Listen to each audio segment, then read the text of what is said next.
Hello friends, welcome on YouTube मॉर्न। आज हम लोग कल वाले थ्योरी का कुछ क्वेश्चन करते हैं। चैप्टर वही है, विकास की अवधारणा एवं इसका अधिगम से संबंध। पहला प्रश्न आपके सामने है, विकास सिद्धांत के बारे में निम्नलिखित में से कौन सा कथन गलत है। ये चीज़ आपको ध्यान रखना है, गलत है। पहला ऑप्शन आपके सामने है, विकास वंशानुगतता एवं वातावरण के बीच सतत अन्योन्य क्रिया से होता है। बिल्कुल सही है। वातावरण और आनुवांशिकी दोनों का गुणनफल होता है बालक का विकास।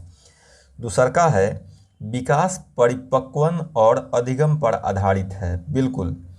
अधिगम किस आधार पर किया जा रहा है, कराया जा रहा है बच्चा को, और वो कितना परिपक्व है, ये दोनों विकास प्रक्रिया में दोनों निर्भर करता है, दोनों बातों का। तीसरा ऑप्शन है, प्रत्येक बच्चा विकास के चरणों से गुजरता है, फिर भी उसमें व्यक्तिगत भिन्नताएं बहुत होती है। सभी बालक को तो एक ही कक्षा में पढ़ाया जाता है, फिर भी सभी का विकास एक जैसा नहीं होता है। दोनों के व्यवहार में हो या व्यक्तित्व में हो, सभी बालक में भिन्नता बहुत अधिक पाया जाता है, जबकि एक ही सिचुएशन में पढ़ाया जाता है। तो क्या बोला है, विकास का चरण सेम से गुजरे फिर भी उसमें व्यक्तिगत भिन्नता बहुत अधिक होता है। ये भी सही है। अगला चौथा ऑप्शन है, विकास एक परिमाणात्मक प्रक्रिया है जिसका ठीक ठीक मापन हो सकता है।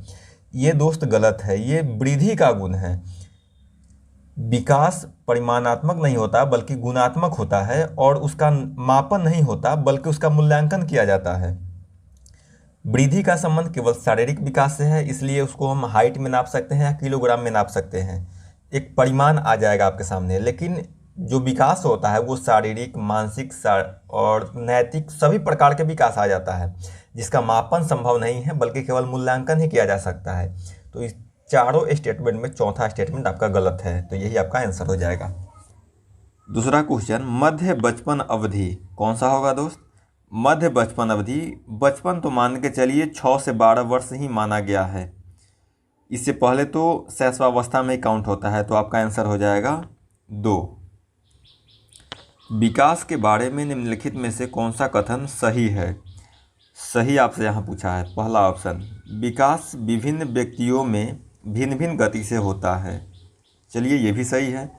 विकास जन्म से किशोरावस्था तक बहुत तीव्र से होता है और उसके बाद रुक जाता है। ये बिल्कुल गलत है। जो विकास है वो जीवन पर्यंत चलता है, जबकि वृद्धि परिपक्वता तक अर्थात प्रौढ़ावस्था तक जाकर रुक जाता है। तीसरा ऑप्शन है, विकास जन्म से किशोरावस्था तक आगे की ओर बढ़ता है और फिर पीछे की ओर। बिल्कुल गलत है। ये स्टेटमेंट द वृद्धि का है, न विकास का है। वृद्धि भी होता है तो जाकर रुक जाता है, लेकिन पीछे नहीं लौटता है, तो ये भी गलत है। अगला है, विकासात्मक परिवर्तन एक सीधी रेखा में आगे बढ़ता है। ये भी सही है। विकास जो है आगे की ओर बढ़ता है। यहाँ पर ये दोनों स्टेटमेंट सही है, लेकिन आपको चुनना केवल एक को है।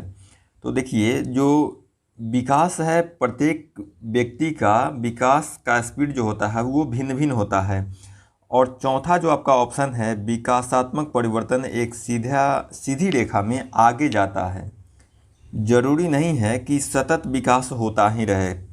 जब आदमी बीमार वगैरह पड़ जाता है तो वहाँ पर उसका विकास जो है वो बाधित हो जाता है, तो हमेशा सीधी रेखा में ही चलते रहे, या फिर कभी मेंटली डिस्टर्ब हो जाता है तो यहाँ पर बाधित होता है। तो आपको ज़्यादा उपयुक्त उत्तर चुनना है। ऐसे आंसर ये भी हो सकता है, लेकिन दोनों में चुनना है तो आपका ज़्यादा उपयुक्त आंसर क्या हो जाएगा, ऑप्शन नंबर ए। अगला क्वेश्चन है, निम्नलिखित में से कौन सा विकास और अधिगम के बीच संबंध को सर्वश्रेष्ठ रूप से जोड़ता है। पहला, विकास अधिगम से स्वतंत्र है। बिल्कुल गलत है। विकास और अधिगम एक दूसरे का पूरक है। अधिगम विकास के पीछे रहता है, जबकि जिम प्याजे महोदय का कहना है कि अधिगम के बाद ही विकास आता है। तीसरा स्टेटमेंट है, अधिगम और विकास समानार्थक परिभाषिक शब्द है। चौथा है, अधिगम और विकास एक जटिल तरीके से अंतः संबंधित है। बिल्कुल सही है। अधिगम और विकास दोनों संबंधित है, लेकिन इसको एक शब्द में हम डिफाइन नहीं कर सकते हैं। ये उलझा हुआ कुछ चीज़ है।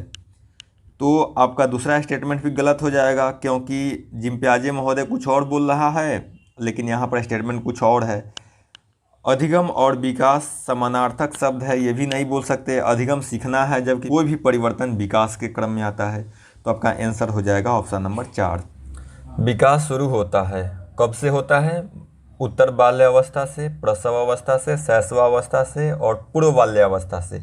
तो आपका आंसर हो जाएगा प्रसव अवस्था से, मतलब जन्म के साथ ही उसका विकास शुरू हो जाता है। ऐसे विकास तो गर्भावस्था से ही शुरू हो जाता है, लेकिन ऑप्शन आपका प्रसव अवस्था है, जन्म के साथ ही उसका विकास शुरू हो जाता है किसी भी बालक का।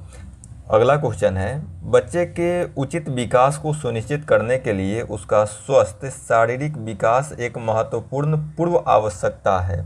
ये कथन आपको परीक्षण करना है कि सही है या गलत है। पहला ऑप्शन है गलत है, हो सकता है क्योंकि विकास नितांत व्यक्तिगत मामला है। बिल्कुल भी नहीं हो सकता है। शारीरिक विकास, शारीरिक जो ढांचा है वो बालक को सभी क्षेत्र में प्रभावित करता है, तो शारीरिक विकास बहुत ज़्यादा इम्पोर्टेंट है, इसको मान के चलिएगा। दूसरा ऑप्शन है सही है, क्योंकि विकास क्रम में शारीरिक विकास सबसे पहले स्थान पर आता है। ये कुछ हद तक सही है। कुछ और स्टेटमेंट देखते हैं, जो ज़्यादा उपयुक्त होगा उसी को हम लेंगे। अगला है सही है, क्योंकि शारीरिक विकास विकास के अन्य पक्षों के साथ अंतः संबंध रखना है। बिल्कुल, ये भी स्टेटमेंट सही है। डायरेक्ट या इनडायरेक्ट शारीरिक विकास अन्य विकास से बिल्कुल संबंधित है। अगला है गलत है, क्योंकि शारीरिक विकास विकास के अन्य पक्षों को किसी भी प्रकार से प्रभावित नहीं करता है। गलत है। बालक अगर चल फिर ही नहीं सकता है तो वो समाज में नहीं जा पाएगा, समाज में नहीं जाएगा तो सामाजिक विकास उसका ठीक से नहीं होगा। वो ठीक से विद्यालय नहीं जा पाएगा तो वहाँ पर मेंटल एबिलिटी या फिर जो शैक्षणिक कौशल है वो ठीक से नहीं हासिल कर पाएगा। तो शरीर का स्वस्थ होना बहुत ज़रूरी है। चलिए, अब दो ऑप्शन आपके सामने हैं। पहला सही है, क्योंकि विकास क्रम में शारीरिक विकास सबसे पहला आता है। देखिए, ठीक है, अब जिसका शारीरिक विकास नहीं होगा तो क्या मेंटल विकास नहीं होगा, क्या नैतिक विकास नहीं होगा? मतलब ये बिल्कुल गलत है कि पहले शारीरिक विकास हो ही जाए उसके बाद ही दूसरा विकास होगा। ये भी बात गलत है। तो आपका ऑप्शन 2 भी कट गया और ऑप्शन नंबर सी बच गया, तीसरा बच गया। सही तो है, लेकिन अंतः संबंधित है। जरूरी नहीं है कि शारीरिक विकास नहीं हुआ तो कोई विकास नहीं होगा। अगला प्रश्न है, अवधारणाओं का विकास मुख्य रूप से डॉट का हिस्सा है। जनरली लोगों का विकास से क्या तात्पर्य होता है? शारीरिक विकास। और शारीरिक विकास होना भी चाहिए, क्योंकि शारीरिक विकास सभी विकासों से डायरेक्ट रूप से कनेक्टेड है। तो साधारण रूप में विकास से तात्पर्य क्या होता है? शारीरिक विकास से होता है। ऑप्शन नंबर आपका हो जाएगा 2। अगला प्रश्न, निम्नलिखित में से किस कथन को सीखने के लक्षण के रूप में नहीं माना जा सकता है? नहीं माना जा सकता, इस बात को आप हमेशा याद रखिएगा। सीखना कुछ ऐसी चीज़ है जो कुछ अनुभवों के परिणाम स्वरूप घटित होता है। अनुभव से हमें ज्ञान प्राप्त होता है। जरूरी नहीं है कि हर बार अनुभव से ही हमको क्या मिले, ज्ञान मिले। तो कुछ हद तक ये सही है। पहले और ऑप्शन देख लेते हैं। अगला है, व्यवहार का अध्ययन सीखना है। व्यवहार में परिवर्तन सीखना होता है, ये भी कुछ हद तक सही है। उसके बाद में अनअधिगम भी सीखना है, अनलर्निंग, मतलब न सीखना भी अधिगम है, ये तो गलत है। सीखना ही तो अधिगम है। अगला है, सीखना एक प्रक्रिया है जो व्यवहार में मध्यस्थता करता है, व्यवहार को परिवर्तित करता है, मध्यस्थता नहीं करता है। तो अभी आपके सामने 2 ऑप्शन हैं। पहला है, सीखना कुछ ऐसी चीज़ है जो अनुभवों के परिणाम स्वरूप घटित होता है। जरूरी नहीं है केवल अनुभव से ही हो, हम पढ़ के भी तो ज्ञान हासिल करते हैं। तो और दूसरा ऑप्शन है व्यवहार का अध्ययन। बिल्कुल, व्यवहार में परिवर्तन से ही हमारे अधिगम का संबंध है। तो आपका ऑप्शन नंबर 1 भी कट गया, ऑप्शन नंबर 2 सही है। नेक्स्ट प्रश्न है, विकास की प्रक्रिया में डॉट जीवन मूल्य, व्यक्तित्व, व्यवहार इत्यादि के विकास भी सम्मिलित है। दृष्टिकोणों, स्वभाव, रुचियों, आदतों। तो विकास का संबंध किससे है? विकास समग्र रूप को मिलाकर होता है। मतलब आपका दृष्टिकोण कैसा है, स्वभाव कैसा हो रहा है, रुचि कैसा हो, आदत में बदलाव, ये सभी जो चेंजेज है, सभी में जो अच्छाई है या फिर इसके गुणवत्ता में जो सुधार है, वो विकास का ही हिस्सा होता है। तो विकास में जीवन मूल्य भी आता है, व्यक्तित्व भी आता है, व्यवहार भी अच्छा है, रुचि, आदत, स्वभाव, दृष्टिकोण सभी आ जाएगा। इसलिए आपका ऑप्शन हो जाएगा डी। विकास समग्र रूप को लेकर चलता है। तो जब भी आपको विकास दिखे तो ज़्यादा से ज़्यादा चीज़ को कवर करने वाला ऑप्शन ही आपका सही होगा। अगला प्रश्न आपके सामने है, आप अपनी कक्षा में कुछ छात्रों को चुनकर 6 महीने में उसमें होने वाले विकास की एक रिपोर्ट तैयार करना चाहते हैं, तो इसके लिए आप निम्नलिखित में से क्या चुनेंगे। आपको विकास का रिपोर्ट तैयार करना है। पहला, प्रत्येक माह उसकी लंबाई नापेंगे, बिल्कुल सही है, ये वृद्धि का एक गुण है। वजन नापेंगे, ये भी वृद्धि का है, लेकिन हमको देखिए अब विकास का पूछ रहा है। प्रत्येक माह उसके रुचि, आदतों, दृष्टिकोण, स्वभाव, व्यक्तित्व, बिल्कुल ये सभी को मापेंगे हम दोस्तों। अभी तक का सबसे प्रयुक्त आंसर ये है। अगला है, प्रत्येक माह उसके शारीरिक आकार में होने वाले परिवर्तनों को नापेंगे। ये भी तो है इसमें, लेकिन ये केवल संकुचित क्षेत्र है, ये केवल वृद्धि में आता है, लेकिन विकास में शारीरिक के साथ साथ सभी गुण आ जाता है। तो हमको विकास से यहाँ बोला है, इसलिए ऑप्शन नंबर हो जाएगा 3। अगला प्रश्न है, जिसके परिणाम स्वरूप बालक अपने निरंतर बदलते हुए वातावरण में ठीक प्रकार समायोजन करने में सक्षम हो पाता है। सर्वाधिक उपयुक्त विकल्प का चयन करें। पहला ऑप्शन है संज्ञानात्मक विकास के कारण, दूसरा का शारीरिक विकास के कारण, तीसरा का भाषायिक विकास के कारण और चौथा है संवेगात्मक विकास के कारण। दोस्तों, शारीरिक रूप से बालक मजबूत है इसलिए किसी वातावरण में रह लेगा? बिल्कुल नहीं। सबसे ज़्यादा उपयुक्त ये है कि वो मानसिक रूप से कितना सबल है। मानसिक रूप से जो ज़्यादा शक्तिशाली है वही वास्तव में शक्तिशाली है। मानसिक रूप से जो विकसित है वही किसी भी वातावरण में रह सकता है। तो सबसे उपयुक्त आपका आंसर हो गया संज्ञानात्मक विकास। अगला प्रश्न है, कौन सी पाठचर्या सर्वाधिक उपयुक्त होगी बालक के शारीरिक व मानसिक विकास के अंतर संबंध के अनुकूल? बिल्कुल सही है। देश की सभ्यता संस्कृति के अनुकूल। सभ्यता संस्कृति को तो पाठ्यक्रम में रखा जाता है, ये भी सही है। बालक के शारीरिक और सामाजिक विकास के अंतर संबंध। शारीरिक और सामाजिक कुछ उतना अटपटा लग रहा है, चलिए, लेकिन ये भी सही है। लास्ट ऑप्शन है उपरोक्त में से कोई नहीं, इसको तो काट ही दीजिए। ऊपर में तीनों सही है अभी तक, लेकिन अब आपको सबसे उपयुक्त आंसर को चुनना है। शारीरिक और मानसिक, शरीर और दिमाग दोनों को साथ में लेकर चलना सबसे उपयुक्त आंसर यही है, सबसे सूटेबल यही है। सभ्यता संस्कृति को आपको लेसन में या फिर पाठ्यक्रम में स्थान मिलता है, लेकिन ज़रूरी नहीं है कि सभ्यता संस्कृति को ही रखा जाए। हो सकता है विदेश में भी जाके बच्चा पढ़ता है, तो सभ्यता संस्कृति बाद का फैक्टर है, लेकिन शारीरिक और मानसिक पहला। अगला बोला है शारीरिक और सामाजिक। सामाजिक विकास भी होना चाहिए, लेकिन सामाजिक से ज़्यादा ज़रूरत है मानसिक। शारीरिक विकास तो हो ही जाएगा, लेकिन मानसिक विकास अधिगम का सबसे मुख्य कारक है। तो आपका सबसे उपयुक्त आंसर हो जाएगा ऑप्शन नंबर 1। क्वेश्चन नंबर 14, निम्नलिखित में कौन सा विकास छोटे बच्चा के मानसिक व संज्ञानात्मक विकास में सर्वाधिक मददगार होता है? सामाजिक विकास, शारीरिक विकास, संवेगात्मक विकास, भाषायिक विकास। अच्छा दोस्त, अभी हमने आपको बताया सबसे इम्पोर्टेंट विकास कौन सा होता है जिसका डायरेक्ट सभी से संबंध होता है। शारीरिक विकास का संबंध सभी विकास से डायरेक्ट रूप से होता है।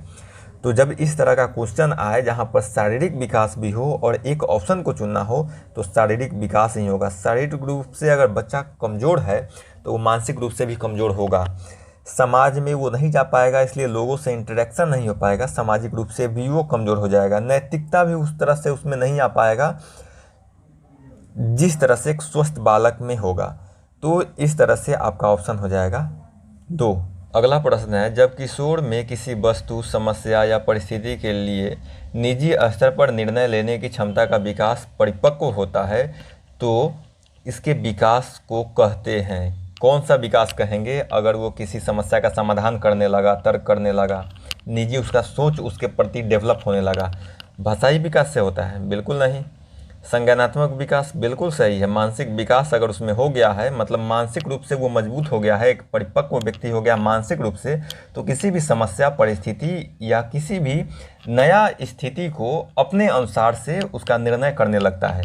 तो संज्ञानात्मक विकास सबसे इम्पोर्टेंट यहाँ पर जब निर्णय लेना हो तो सबसे इम्पोर्टेंट हो जाएगा आपका संज्ञानात्मक विकास। बाकी ये सब गलत है, ऑप्शन नंबर हो जाएगा 2। अगला प्रश्न है, निम्नलिखित में कौन सा बालक के सामाजिक विकास को प्रभावित नहीं करता है? नहीं करता है। बुद्धि? बिल्कुल बुद्धि करता है। जो ज़्यादा बुद्धिमान व्यक्ति होगा वो सामाजिक मान्यताओं को एज इट इज नहीं मानेगा, बल्कि उसको समझकर तर्क करके ही मानेगा। अगला है तर्क शक्ति, बिल्कुल तर्क के आधार पर ही मानेगा। तीसरा ऑप्शन है भाषा प्रयोग की क्षमता, जिसमें जितना ज़्यादा भाषाई ज्ञान होगा वो ज़्यादा समाज से इंटरेक्ट हो पाएगा और वो ज़्यादा सामाजिकरण उसमें होगा। तो ये भी सही है, ये भी प्रभावित कर रहा है। नेक्स्ट ऑप्शन है इसमें से कोई नहीं, बिल्कुल ऑप्शन नंबर डी हो जाएगा। ये तीनों फैक्टर है जो समाजीकरण को प्रभावित कर रहा है। अगला प्रश्न है, आपकी कक्षा का एक छात्र राजू शारीरिक विकास की दृष्टि से काफ़ी पिछड़ा हुआ है। आपको विकास के निम्नलिखित में से किस आयाम में राजू के पिछड़ने की चिंता हो सकती है? संवेगात्मक विकास, बौद्धिक विकास, सामाजिक विकास। अच्छा दोस्त, आप अपने अंदर कल्पना करके देखिए। मान लीजिए कोई फिजिकली हैंडीकैप है, मान लीजिए कोई अंधा ही है, तो वो किस किस चीज़ में बाधित हो जाता है? उसमें संवेग का विकास नहीं हो पाता है ठीक से, ये भी सही है। देखिए, जो शारीरिक रूप से अगर बाधित हो जाता है उसका सभी विकास पर प्रभाव पड़ता ही पड़ता है। तो संवेगात्मक विकास बिल्कुल प्रभावित होता है, बौद्धिक विकास भी पड़ता है। वो ठीक से पढ़ नहीं पाएगा, वो अपना क्रियाकलाप ही ठीक से नहीं कर पा रहा है। तो जितना एक सामान्य बच्चा अपने बौद्धिक विकास पर फोकस कर पाएगा उतना वो नहीं कर पाएगा। उसका एफिशिएंसी तो कहीं और लग जा रहा है, उसका शक्ति तो कहीं और लग रहा है। तो इस तरह से बौद्धिक विकास भी बाधित होता है, सामाजिक विकास भी बाधित होता है। इस तरह का जो ऑप्शन दिखे शारीरिक रूप से, तो शारीरिक जो विकास है वो सभी विकास को डायरेक्ट रूप से प्रभावित करता है। आपका ऑप्शन हो जाएगा 4, मतलब उपरोक्त सभी को प्रभावित कर रहा है शारीरिक विकास। वृद्धि और विकास के संदर्भ में निम्नलिखित में से कौन सा कथन सत्य है? वृद्धि विकास की प्रक्रिया का एक चरण है, बिल्कुल एक चरण है वृद्धि, जिसका क्षेत्र असीमित है। गलत है, वृद्धि का क्षेत्र असीमित नहीं है बल्कि उसका शारीरिक विकास तक ही सीमा है। अगला है, विकास स्वयं में एक विस्तृत अर्थ रखता है और वृद्धि इसका एक भाग है। बिल्कुल, विकास का ही एक भाग है वृद्धि, और वृद्धि व्यापक और विकास व्यापक चीज़ है। विकास एक सतत प्रक्रिया है जो बालक के परिपक्व होने के बाद भी चलता रहता है। बिल्कुल आजीवन चलने वाला प्रक्रिया है विकास। तो यहाँ पर ऑप्शन नंबर कौन, बी और सी सही है। तो आंसर क्या है, 3 नंबर बी सी सही है। एक प्रश्न आपके सामने है, वृद्धि शब्द का प्रयोग डॉट परिवर्तन के लिए तथा विकास का प्रयोग डॉट परिवर्तन के साथ साथ डॉट परिवर्तन के लिए होता है। आपके सामने ऑप्शन है व्यवहारिक, परिमाणात्मक। चलिए पहले हम एक बार और क्वेश्चन को पढ़ते हैं। वृद्धि शब्द का प्रयोग, वृद्धि मतलब क्या है, परिणाम में परिवर्तन। तो ये पहला ऑप्शन क्या हो जाएगा, परिमाण, जिसको मापा जा सकता है। तो परिमाण में जो परिवर्तन होता है उसको हम वृद्धि बोलते हैं। तथा विकास का प्रयोग, परिमाण, बिल्कुल विकास का प्रयोग क्या होता है, परिमाण के साथ साथ अन्य विकास भी। यहाँ पर तो केवल परिमाणात्मक हुआ, लेकिन यहाँ पर परिमाणात्मक के साथ साथ और भी विकास, तो परिमाणात्मक प्लस व्यवहारिक विकास दोनों आ जाएगा। तो आपका ऑप्शन नंबर हो जाएगा 3। ऑप्शन नंबर 4 भी सेम ही है, लेकिन आपके सामने एक एग्जाम्पल रखते हैं कि श्याम बहुत फुर्तीला लड़का है, और दूसरा स्टेटमेंट है कि राम फुर्तीला होने के साथ साथ चालाक भी है। तो स्टेटमेंट कौन सा सही है? जो पहले के लिए प्रयोग किया गया था कि फुर्तीला है, राम के लिए भी पहले फुर्तीला यूज करेंगे, उसके बाद में चालाक शब्द का यूज करेंगे। उसी प्रकार परिमाण से संबंध है वृद्धि का, विकास का परिमाण के साथ अन्य विकास, मतलब परिमाण के साथ व्यवहारिक। तो आपका ऑप्शन नंबर हो जाएगा 3। एक प्रश्न आपके सामने है, सभी बच्चों का स्वस्थ शारीरिक विकास सभी प्रकार के विकास की पहली शर्त है। बिल्कुल सही है, शारीरिक विकास सभी विकास से डायरेक्ट संबंधित है। इसके लिए निम्न मूल्य आवश्यकताओं पर ध्यान देना आवश्यक है। किन किन आवश्यकताओं पर ध्यान देंगे शारीरिक विकास के लिए? पौष्टिक आहार बिल्कुल नितांत आवश्यक है। शारीरिक व्यायाम बिल्कुल सही है, शारीरिक विकास के लिए शारीरिक व्यायाम भी ज़रूरत है। अगला है मनोवैज्ञानिक सामाजिक ज़रूरतें, सामाजिक रूप में उसको क्या क्या ज़रूरत है समाज में रहकर, इसका भी ज़रूरत होता है शारीरिक विकास में। जैसे मेहनत करने के लिए क्या क्या चीज़ का ज़रूरत है, तो कुछ बुनियादी चीज़ है उसका भी ज़रूरत पड़ता है। तो आपके सामने अगर सभी ऑप्शन है, बिल्कुल सभी ऑप्शन है, तो ये हो जाता। अगर 2-2 ऑप्शन करके रहता तो आप ए और बी को मारते, लेकिन तीनों ऑप्शन दिया है आपके लिए सभी ऑप्शन, तो आंसर क्या हो जाएगा, 4 हो जाएगा। अगला प्रश्न है, शिक्षण की विभिन्न विधियों के प्रयोग के लिए कौन सी अवस्था सर्वाधिक उपयुक्त है? आपके सामने 4 ऑप्शन है, बाल्यावस्था, शैशवावस्था, प्रौढ़ावस्था, किशोरावस्था। एलिमेंट्री स्कूल एज कौन सा होता है, बाल्यावस्था होता है। इसी में कई तरह के विधियों के प्रयोग करके बालक को सिखाया जाता है। खेल विधि हो गया, प्रयोग विधि हो गया, मतलब अलग अलग टाइप से, चित्र विधि हो गया, वेरियस टाइप से बालक को सिखाया जाता है। कब, बाल्यावस्था में। शैशवावस्था में तो बालक पढ़ता ही नहीं है। प्रौढ़ावस्था में तो आगे चला जाता है, कॉलेज लाइफ वगैरह होता है। किशोरावस्था भी खुद से पढ़ के समझने का एज हो जाता है। लेकिन बाल्यावस्था ऐसा है जहाँ पर अलग अलग तरीक़ा से अलग अलग हथकंडा अपनाकर बच्चा को पढ़ाया जाता है। अगला प्रश्न है, इस अवस्था में बालकों में नई खोज करने और घूमने की प्रवृत्ति होती है। अच्छा दोस्त, कल ही थ्योरी में बताए थे कि घूमने की बिना उद्देश्य से भ्रमण करने का अवस्था किसको बोला जाता है? बिल्कुल बाल्यावस्था को बोला जाता है। उत्तर बाल्यावस्था बोला गया है 6 से 12 वर्ष। मूल रूप से यही बाल्यावस्था का काल भी होता है। तो आपका ऑप्शन नंबर हो जाएगा 2। किशोर की सबसे नाजुक एवं संवेदनशील समस्या क्या होती है? किशोर में बहुत सारा चेंजेज होते रहता है, 12 वर्ष के बाद का अवस्था है ये। व्यवसाय संबंधित अवस्था किशोर में ये भी होता है, लेकिन उत्तर किशोरावस्था में जाकर। यौन संबंधी समस्या ये भी सही है। समायोजन की समस्या ये भी सही है। प्रश्नाभ्यास संबंधी समस्या ये उतना इम्पोर्टेंट नहीं है। तो आपके सामने 3 समस्या सही है। अब इसमें से सबसे ज़्यादा संवेदनशील आपको चुनना है। तो सामाजिक समायोजन भी कर ही पाता है, क्योंकि बाल्यावस्था से ही ये चीज़ शुरू हो जाता है। व्यवसाय तो होता है उत्तर बाल्यावस्था में जाकर इसकी समस्या। लेकिन यौन संबंधी समस्या लड़कियों में 12 या 13 वर्ष से ये शुरू हो जाता है, बालकों में 14 वर्ष की अवस्था से। तो ये सबसे ज़्यादा संवेदनशील है और ये बिल्कुल नया होता है। तो सबसे ज़्यादा संवेदनशील और नाजुक जो समस्या है वो यौन संबंधी समस्या है। इसको आप तथ्यात्मक रूप से याद कर लीजिए। अगला है, मानव विकास की किस अवस्था के बाद व्यक्ति परिपक्व हो जाता है? परिपक्व कब हो जाता है? अवस्था क्या होता है? या तो गर्भावस्था होगा, शैशवावस्था होगा, बाल्यावस्था होगा, किशोरावस्था होगा। किशोरावस्था के बाद क्या होता है? प्रौढ़ावस्था होता है। वहाँ पर व्यक्ति परिपक्व हो जाता है। तो आपका आंसर क्या हो जाएगा? किशोरावस्था के बाद में व्यक्ति क्या हो जाता है? परिपक्व हो जाता है, जिसको प्रौढ़ावस्था भी हम लोग बोलते हैं। नेक्स्ट प्रश्न है, सार्थक अधिगम की प्रक्रिया विकास की किस अवस्था से प्रारंभ होती है? बालक कब से सीखना शुरू करता है सार्थक रूप में? वहाँ से वो स्टोर करना शुरू कर लेता है किशोरावस्था में। किशोरावस्था से पहले भी बालक सीखता है। अगला है वयस्क अवस्था, यहाँ पर तो सीखता ही सीखता है। शैशवावस्था में भी सीखता है। बाल्यावस्था, देखिए दोस्त, शैशवावस्था से ही सार्थक सीखना शुरू हो जाता है। 2 वर्ष का बच्चा जब सीखने लगता है तो वो आगे तक भी याद रखता है उस चीज़ को। तो सार्थक रूप से सीखने का जो आयु है ये शैशवावस्था से ही है। यहाँ से बालक अपने ज्ञान को अर्जन करने लगता है, ज्ञान को स्टोर करने लगता है, ज्ञान का संग्रह करने लगता है। तो सार्थक अधिगम का जो एज है, शुरुआती एज, वो शैशवावस्था है। किस अवस्था में घनिष्ठ मित्रता का प्रवृत्ति पाई जाती है? किशोरावस्था बिल्कुल होता है। बाल्यावस्था में भी दोस्ती का होता है। शैशवावस्था बिल्कुल नहीं होता है, उपरोक्त में से कोई नहीं। अब आपके सामने 2 ऑप्शन है। बाल्यावस्था में बालक को केवल खेलने तक ही दोस्ती से संबंध है। दोस्त तभी तक है जब वो खेल रहा है और फिर झगड़ा भी कर लेता है।